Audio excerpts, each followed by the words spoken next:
Hello, everyone. Welcome to episode 3 now of the Greater Kailua Metro Area podcast. Today, we have Rachel Honza from Texas and Virginia joining us. Hello. How's it going? It's going well. I'm just having a break over the Christmas holidays, so not much going on, trying to stay active on social media. That's funny you say that because it's funny you bring up social media because just a few days ago, I came across you while I was scrolling on TikTok. Yes. So, That's kind of a new thing for me. Yeah. Being on TikTok's a new thing for you? Mm-hmm. Yeah, I feel like a lot of musicians, specifically in the indie scene, have really taken to TikTok lately. How has TikTok affected or been good or been bad for your streams, or even just like the way you make music, like your creative process?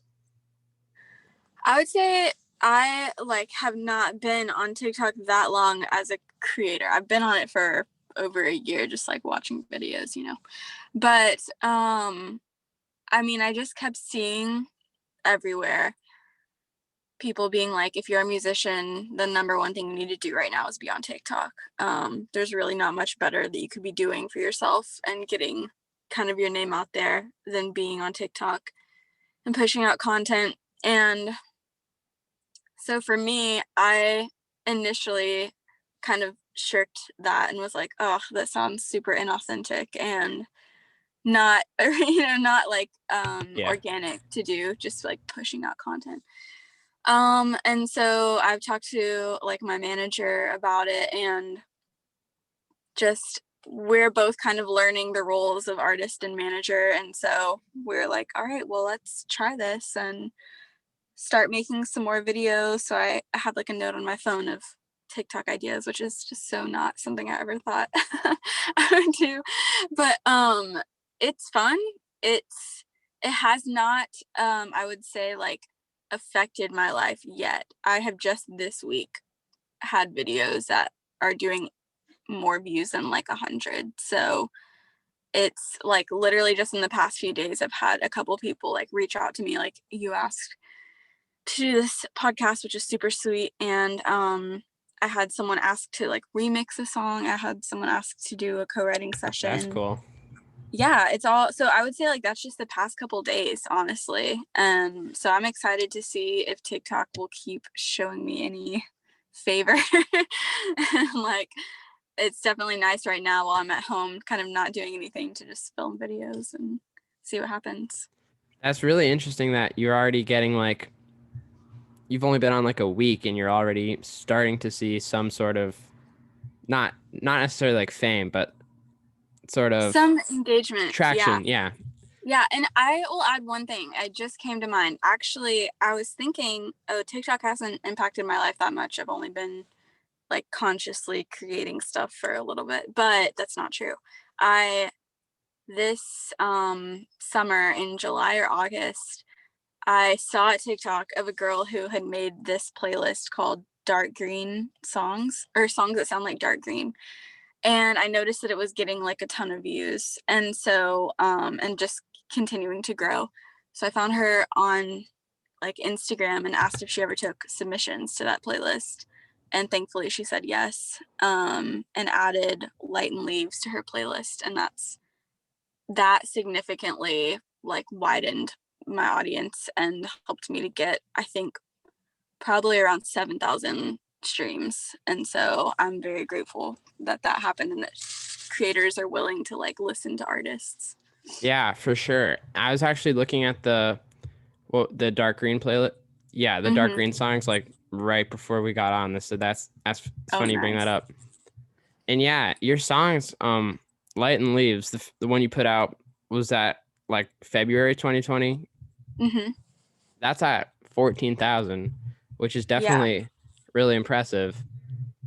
It's cool for me, for sure. I think just getting to 1,000 or 5,000 was a huge deal for me. And so it's nice that anyone thinks anything of numbers like 14,000, because you have your other indie kids out there doing much higher numbers. But I think the key is like not comparing and just being grateful for every single person, because that's like a ton of people, you know?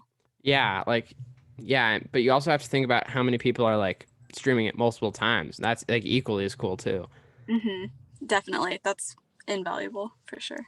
So is music something you're trying to like pursue full time? Because you're kind of going like, it's a little really early to call, obviously, but you're kind of starting to, you're kind of having some good success really early on here. Yeah, so the answer is yes and no. Like, I think I started doing music a long time ago whenever I was a teenager, and that's whenever I thought I was going to do it full time. I was going to like skip out on college and do music and have a great time, and that's a whole other adventure and story. But basically, I ended up backing away for a while and went to school and got my degree, and I'm actually going to be going back to grad school. But I think there's some people who are really impressive to me and can treat music and art like it's a full-time thing and like it's their full-time passion and pour just every bit of themselves into it. And for me, I think I needed to have music as like kind of a part of my life, if that makes sense, and something Right. that could just be fun, just an expression and an outlet rather than like my job. And that's just a personal decision, of course. And ironically, that's freed me up to actually, I think, pour more into it than before, because the pressure's kind of off, if that makes sense. Oh, so you like have like a job or well, you're going to school, right? Yeah. And then music's like, I do have a job, oh, but nice. music is not my job. It's like definitely takes up enough of my time to be like a part-time job, but Yeah, yeah. it takes a lot of. I make music too. Probably not as good as Oh, yours though, but nice. it definitely takes a lot of time, even to just like make even just like one song. Oh yeah, months sometimes. So normally I try to talk about this early in the podcast, but I always seem to forget. But can we get a brief history of like you in music? Not like it doesn't Sure. have to be like your whole life, but just like your musical career. Yeah. Um, I'll just skip the boring stuff of like theater and church choir and stuff like that and go to in 2012 is when I went to my parents and I was like, hey, mom and dad, I want to be a country pop singer. I want to release music. And of course, at that time, I was one of the like billions of girls who just wanted to be Taylor Swift.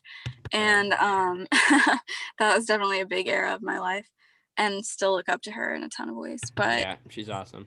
yeah, so I wrote songs from the time I was like 13, just about everything all the time, and had never been in a relationship, like even in high school. And so it was amazing the things I could like pull out of thin air and be like, yes, I wrote this entire song about a relationship that is fictional.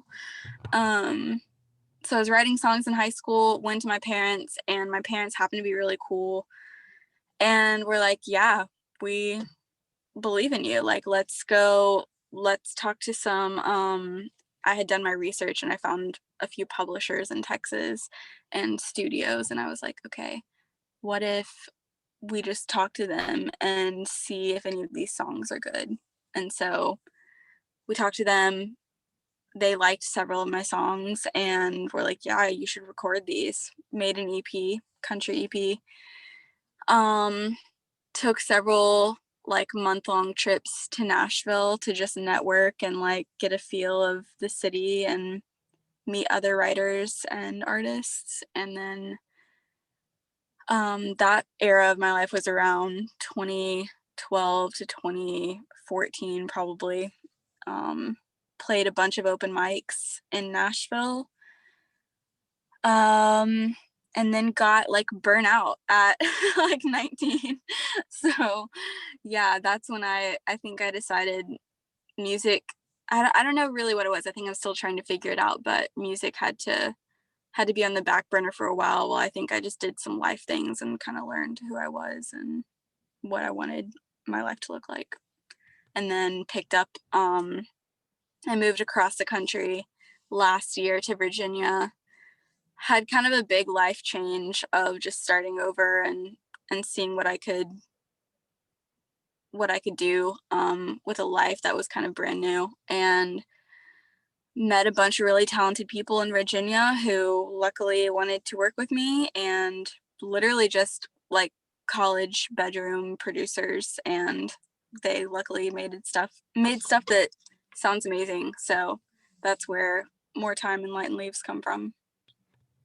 Wow. That's interesting. That's cool. So, for those who don't know, who are listening or watching, in her discography, there's a big 8-year gap in between her first country EP and then her sort of indie career revival. So, do you think like there's like a moment you can like pinpoint in those 8 years where you were like, all right, it's indie time, or like a big like turnover, or like when you Yeah. realized you don't like country anymore, or maybe you still like country, but like making country music? Yeah, I really don't listen to country anymore, like all the love in the world, because it gave me a lot early on. But I think around 2015, so the progression was country to folk slash Americana, people like the Civil Wars, and Daughter kind of had um, maybe a little bit of a folk rock sort of feel. And then Ben Howard, and then I'm not sure. I think it was one of my friends showed me the 1975 in I love the 2014. 1975. And I was like, whoa. And then that same friend showed me the Japanese House, and I was like, whoa. And that was like kind of the start of my obsession with just like that sort of alternative pop Right. slash rock. Yeah, I think it just, your normal life changes. You are really obsessed with one thing in your teens, and then suddenly you turn like 20 and you're like, whoa, I actually love all this new stuff. And yeah, I think it was just kind of like everyone all at once too, because those same friends who liked country were doing the same thing and kind of like moving on to a group wave trend change. That's interesting how you have a entire group just like switch to, all your friends switch to more less country music, like alternative, and the 1975 inspiration, which is interesting because the 1975 on their new album, they kind of have a bit of a country song going on. Oh yeah. Yeah, Roadkill. So you've put out 2 singles this year. You have, first was Light and Leaves, and then you put out More Time. More Time was like in May, right? Yes.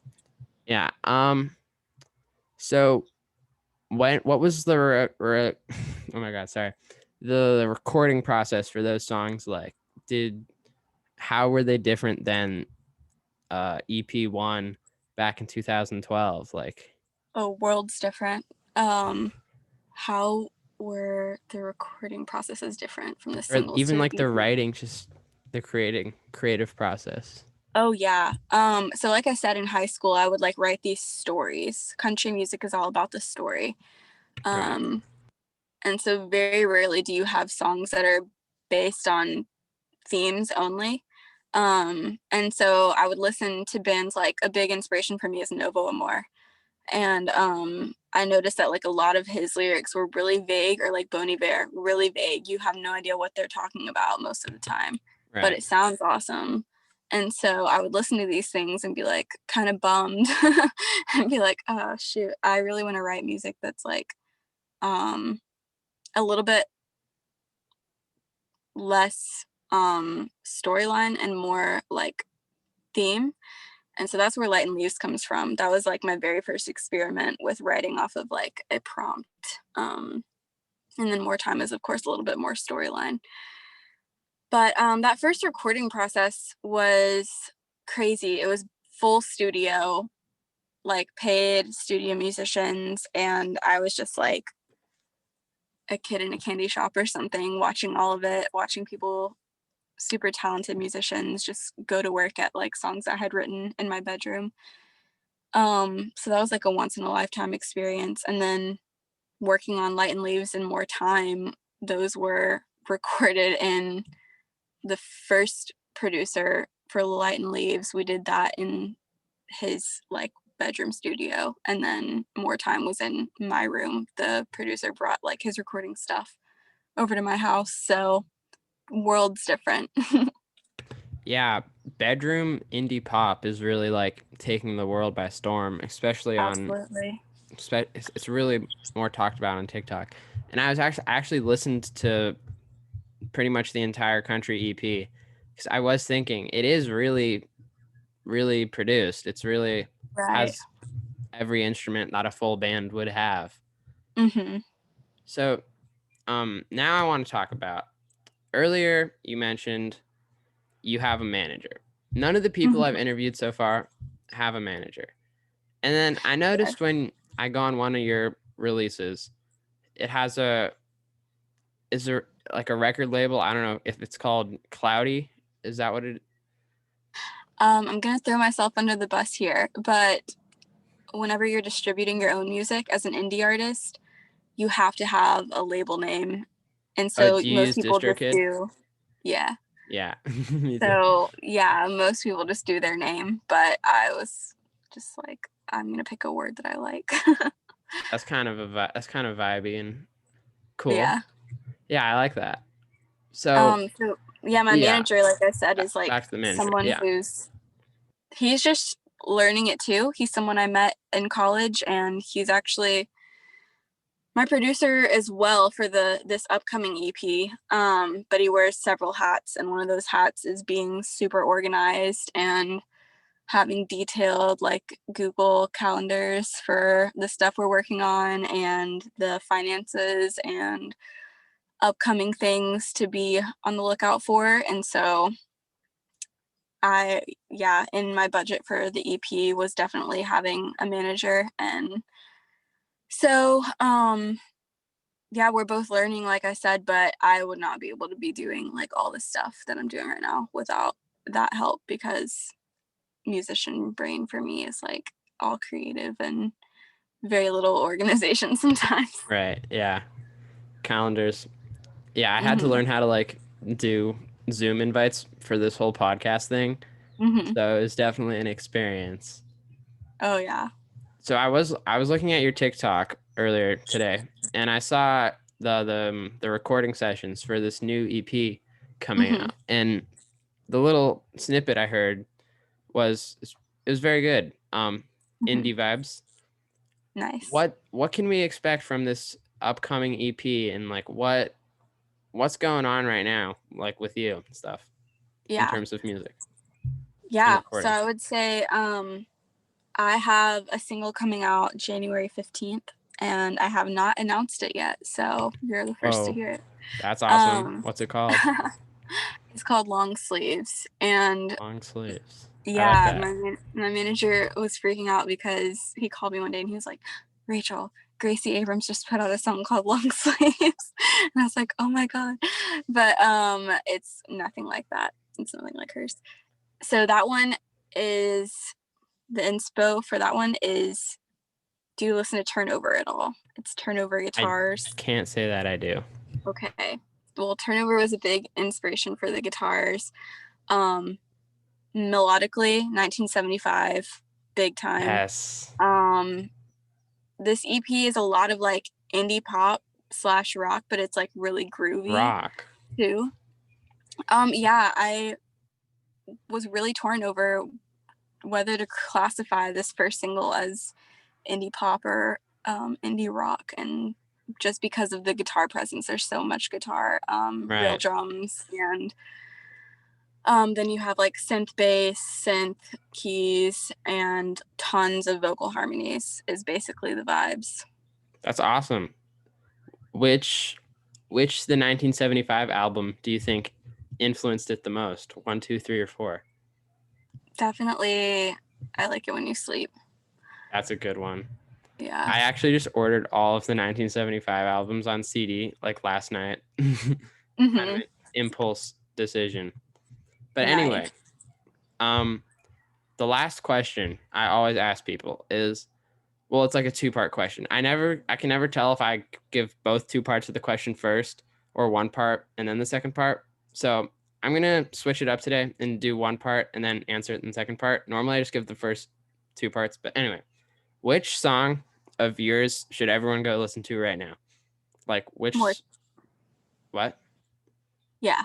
Sorry. Keep talking. Can you say that again? Sorry. Yeah. More Time for sure. That's the latest one.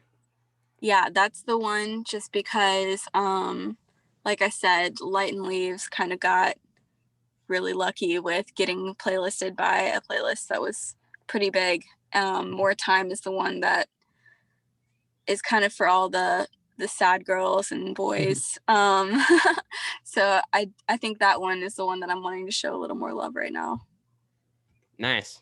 Everyone go listen to More Time when you're done listening to this amazing podcast. Yeah, and I noticed the dark green songs is a big playlist. It has 9,000 followers. Yeah. Which is awesome. Anyway, final question is, what song, just by anyone, do you think everyone has to hear at least once in their life that they should listen to, like right now? Oh, shoot. Bit of a loaded question, but yeah, it is. What one song should everyone listen to? Okay. All right. I think the one that I have geeked out about since 2016 is Still by the Japanese House. Still by the Japanese House. You heard it here first, folks.